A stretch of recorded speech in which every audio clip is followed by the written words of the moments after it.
Alors les amis, j'espère que vous allez bien. Et bien depuis la dernière vidéo sur le mercato, il y a quand même pas mal de choses qui se sont déroulées. Donc on va revenir sur toutes ces informations. En commençant par le mercato avec Martin Braithwaite. Martin Braithwaite, vous le savez, en plein Euro 2020, on peut dire quand même qu'il brille. C'est un bon joueur dans cette compétition. Il fait ce qu'il faut. Et le FC Barcelone, déjà avant la compétition, lui avait quand même dit qu'avec les arrivées d'Agüero et potentiellement Memphis, c'était très compliqué pour lui de rester.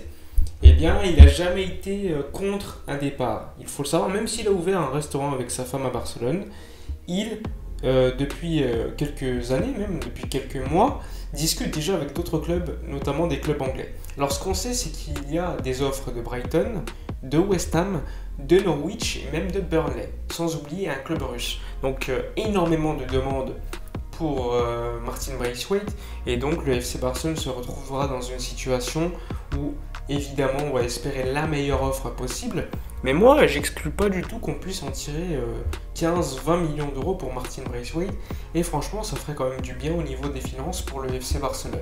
Martin Braithwaite, c'est quand même un joueur qui est venu à 18 millions d'euros, et ainsi on récupérerait notre mise, sachant que depuis il a quand même été presque totalement amorti.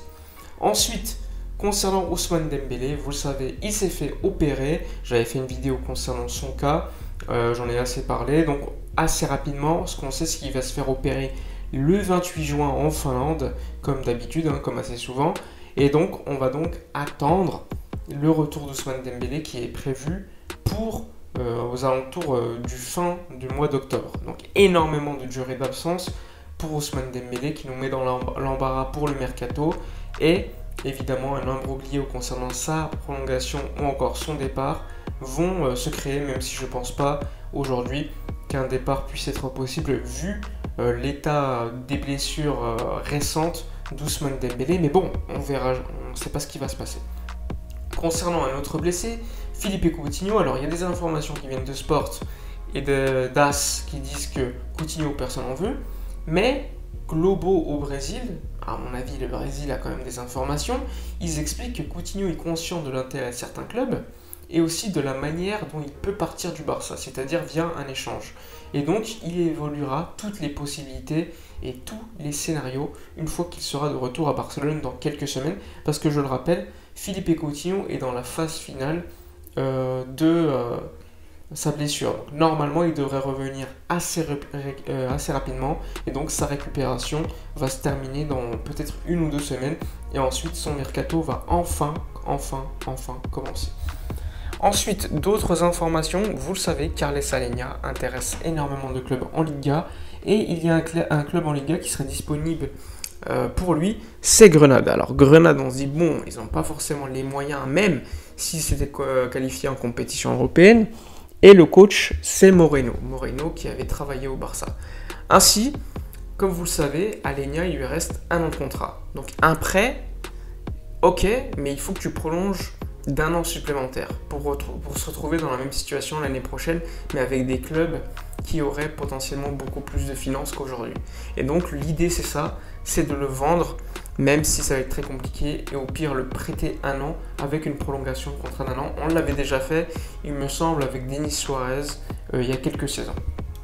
Alors il y a d'autres joueurs évidemment qui font part d'énormément d'intéressement de partir.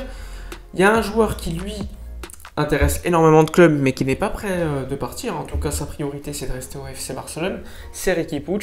Une réunion est donc prévue la semaine prochaine pour décider, sachant qu'il sait que Ronald Koeman ne compte pas forcément énormément sur lui.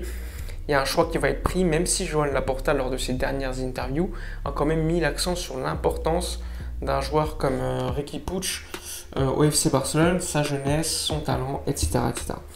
Concernant les départs, Conrad de la Fuente va passer sa visite médicale et signé pour l'OM ce vendredi.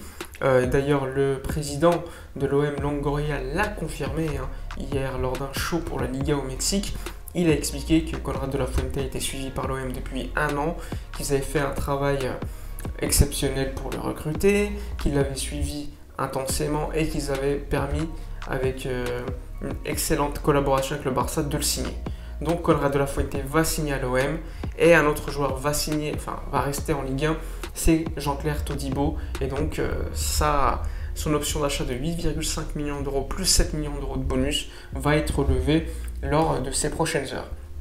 Il y a eu des informations concernant Jordi Alba annoncées à l'Inter, mais ce qu'il faut savoir, c'est que les journaux italiens et Di Marzio notamment de Sky Sport expliquent que l'Inter pour l'instant n'a pas bougé, n'est pas intéressé, mais côté Espagne, que ce soit Mundo Deportivo ou encore ESPN, eh bien on dit quand même que Jordi Alba intéresse fortement l'OM et qu'il y a d'autres clubs, d'autres joueurs de l'Inter qui intéressent le Barça, et donc une opération d'échange ne serait pas totalement exclue. Ce qu'on sait, c'est que Jordi Alba ne veut pas partir. Jordi Alba sort d'une grande saison au niveau statistique, même si on le sait au niveau des grands matchs, ça a toujours posé problème et c'est pas le seul. Et donc, à voir ce qui va se dérouler, mais moi je pense que c'est très peu probable que Jordi Alba parte puisqu'il veut rester au Barça. Et surtout, si tu t'en débarrasses, tu te retrouveras avec Junior Firpo qui va partir, Jordi Alba qui part, et donc ça signifiera investir énormément d'argent sur un latéral gauche comme Gaïa, et je ne sais pas si on a les finances aujourd'hui pour payer pour un transfert. Donc à voir, mais moi ça me paraît très très peu probable que Jordi Alba quitte le Barça cet été. En tout cas, une partie de la direction ne serait pas contre, puisqu'il a déjà 32 ans et qu'on estime qu'il faut renouveler ce poste. Mais bon, moi dans les faits, au niveau réalisme, j'y crois pas. Au niveau des finances du Barça, c'est très compliqué. Donc si j'étais vous, j'y croirais pas trop encore, pour le moment en tout cas. Tant que les médias italiens n'en parlent pas un peu plus sérieusement, mettons ça de côté. Concernant Pjanic, pour l'instant c'est en stand-by, hein. On sait que la Juve discute énormément avec lui, que lui serait très intéressé pour revenir en Italie.